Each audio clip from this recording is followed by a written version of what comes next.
శ్రీ గురుభ్యో నమః. సీతారామచంద్ర భగవానికి జై. శ్రీ కోదండరామ రామలింగేశ్వర స్వామి దేవస్థానము, శ్రీనివాసపుర కాలనీ, రామంతపూర్, హైదరాబాద్ నందు శ్రీ కోదండరామస్వామి వెలిసి ఉన్నాడు.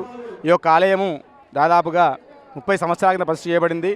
అప్పటి నుంచి దినదినాభివృద్ధి చెందుతూ ప్రతినిత్యం కూడాను ఎంతోమంది భక్తులతో కటకలాడుతూ ఉంటుంది.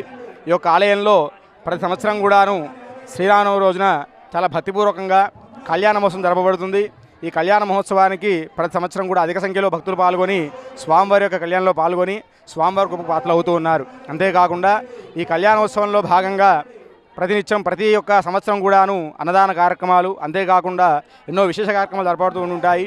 ఈ యొక్క కార్యక్రమంలో ఎంతోమంది భక్తులు అధిక సంఖ్యలో పాల్గొని స్వామివారికి ఒక పాత్రలు అవుతూ ఉన్నారు. అదేవిధంగా ఈ సంవత్సరం కూడాను శ్రీ విలంబినామ సంవత్సరంలో చైత్రశుద్ధ నవమి ఈ రోజున స్వామివారి కళ్యాణ మహోత్సవం అతి వైభవంగా జరపబడింది.